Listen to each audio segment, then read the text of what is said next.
Germany today is divided into two parts.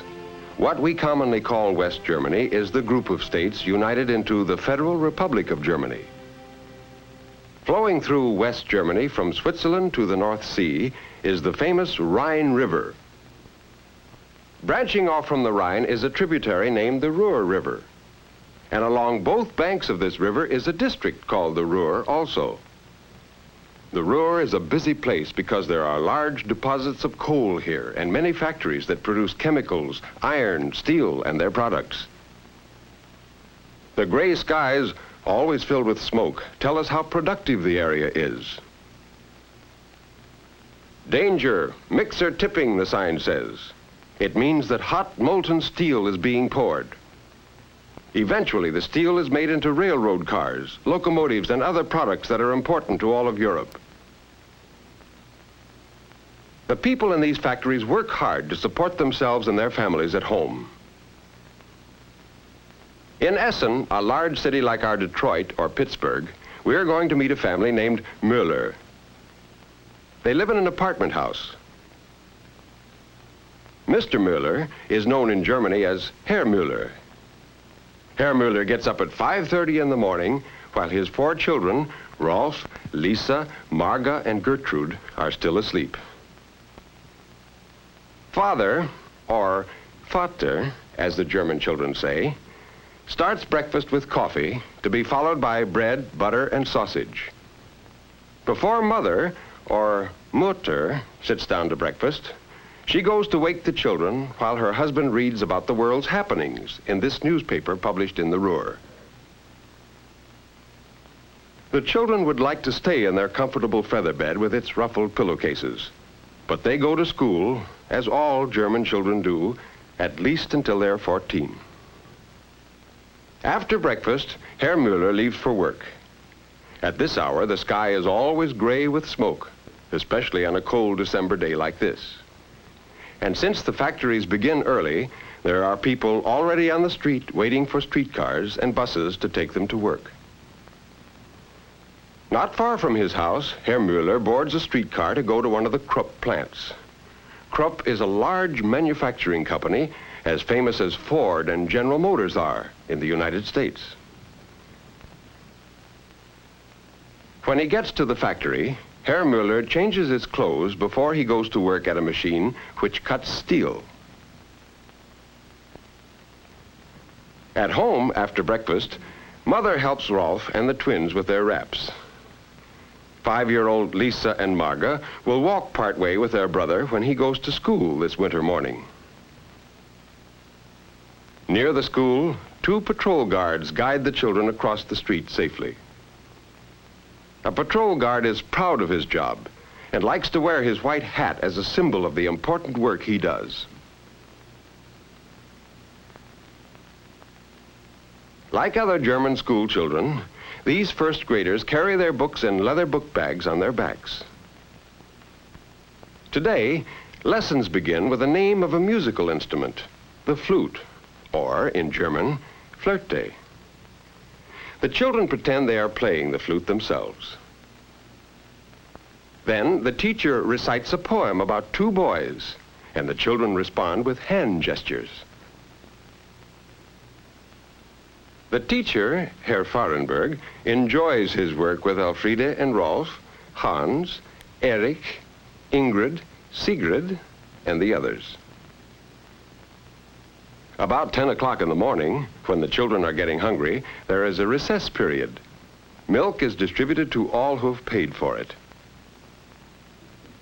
The children consider it a special privilege to be the milk monitor. Today, Sigrid gets the chance to practice some of the social graces. The rest of the children talk and laugh quietly until the reading period begins. Rolf takes his schoolwork seriously because he is beginning to understand that education will help him in his daily living and in the future. So he hunts for the right place now, eager to find it.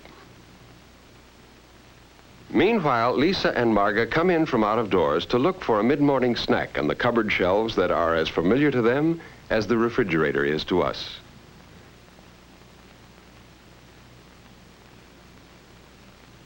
A bit later, it is time for lunch at the Krupp works, and Father Müller is hungry too. In this clean-looking factory cafeteria, a substantial meal is ready: meat, potatoes, vegetables. The workers do not have a choice of dishes, but the food is appetizing and plentiful. In the dining room, shop workers and office workers eat together.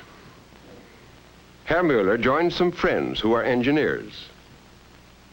They talk about the factory and about questions Herr Müller will ask the representative of the union, to which workers of different crafts in this factory belong. Besides wages and hours of work, Herr Müller is especially interested in the factory's program of instruction for apprentices. Under this program, boys of 14 or 15 are trained in the plant after they have attended a vocational school for 3 years. In this way, they learn their trades thoroughly and get valuable experience. It may be that Rolf Müller will become an apprentice someday, but right now, going with Mother and the twins to the store will occupy the afternoon. From their apartment, the Müllers walk down a cobblestone street, past typically German buildings with plain lines, steeply slanted roofs, and squarish dormer windows. When they've walked a few blocks, they come to a busy section of town where there are German-made cars on the street and many stores. Some of the stores are owned by the factories, but not this one, where Mrs. Müller, or Frau Müller as she is called in Germany, selects what she wants among the fresh vegetables and salad greens. Here, paying with German marks and pfennigs, she may purchase by metric weight cookies and other such delicacies, or bananas transported from Central America.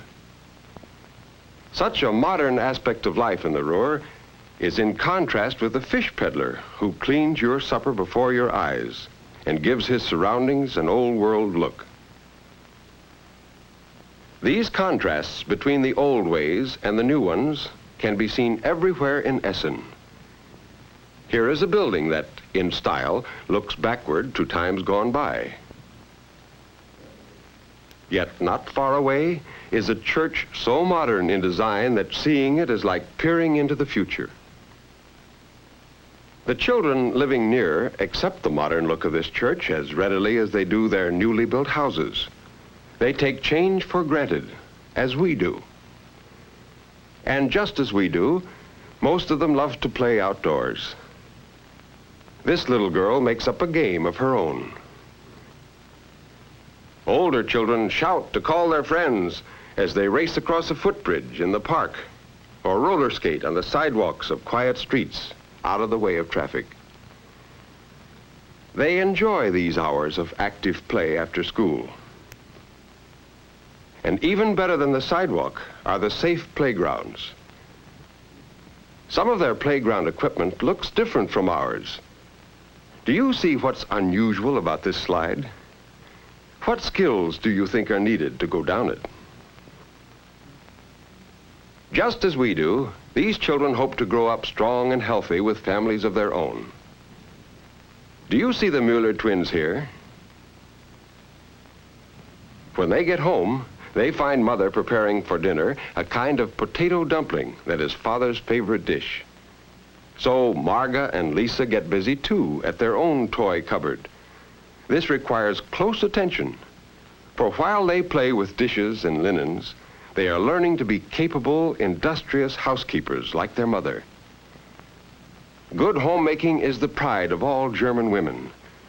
Frau Müller's neat Chinese stove burns coal, and it works well. She grinds potatoes to make the dumplings, and with them she will serve beef stew, since the family usually has vegetables and fish or meat for dinner. Frau Müller's budget does not allow many frozen vegetables or pre-cooked foodstuffs because such things are not as plentiful as they are here. But she enjoys cooking. Liking for good food, for neatness and cleanliness are characteristic of the German people. While the beef stew and dumplings cook, Mother sits down with her knitting, and the children play games in the living room. For all of them, this is a happy hour. They are hungry, dinner is almost ready, and Father is coming home soon. At gate 14, the end of the day is the same as it is anywhere in the world. Time to go home to family and rest and good food. Father Mueller is so pleased to see his favorite dish that he doesn't wait for the rest of dinner before tasting the dumplings. But the family does not linger over dinner, for downtown, the holiday signs and lighted stores beckon the Muellers to come and do their Christmas shopping. What will they find on this familiar street? It is turned into a bright fairyland. The twins do not know about Santa Claus, but look for the angel child called Christkindl, and for a Christmas man they call the Weihnachtsmann. Both, they hope, will bring them presents. And in these windows, the children are sure to find autos and skates and games made by Germany's famous toy makers to fit the pocketbook of the Mueller family's own present giver. Here are plenty of dolls and animals and birds, gay storybook creatures to excite the fancy of all children. Many of these windows contain items the Muellers just like to see on display. For Christmas is the time to walk through fairyland, to look, to wonder, and to dream. The message of Christmas, with its deep religious dream of goodwill to men, comes to the Muellers again as they go together to Mass on Sunday morning. They are wearing their best. Father Mueller, the long leather coat so popular here. There are equal numbers of Protestant and Catholic worshipers in the whole of the Federal Republic we call West Germany. But in the Ruhr, there are more Catholics than Protestants, and the Muellers go to the Catholic Church in their parish. After the service, the streets are crowded with people seeking the amusements and the quiet relaxation offered in the city of Essen on a Sunday afternoon. And indeed, it does get quiet. In the suburbs, weekday traffic practically disappears, so that the bicyclists have the roads almost to themselves. But the absence of hustle and bustle does not mean that people are not enjoying their leisure. They often gather in restaurants for social good times and for the sports they like. Here the game is skittles, a kind of bowling. Jumping out of the way of the ball is not part of the game, though it's safer in this amateur contest where the score is higher on laughter than on points. But Sunday afternoon hours still grow long when you are the age of the twins, seeking adventure. There must be some excitement around if you knew just where to look for it. Real surprises can come your way. And sure enough, they're here. Grandma and Grandpa, or as the children say, Großmutter and Großvater. Frau Mueller's parents and her sister Louisa have come to see the Mueller family. They have come to share that warm, comfortable state of hominess the Germans call Gemütlichkeit. This cozy companionship, the good humor, the customs of respect for age and experience, and the polite manners which exist among the very young, all support the strong ties of confidence and love that bind a German family together. And so, before the children go to sleep under their big feather bed quilt, they repeat the prayer so often heard in German homes. Müde bin ich, geh zur Ruh, schließe beide Äuglein zu. I am tired. I want to keep both my eyes closed now and sleep. Father, let your eye instead look upon me in my bed. Let this family be blessed. In your hand, God, let them rest. Every person, small and grown, shelter, Father, as your own.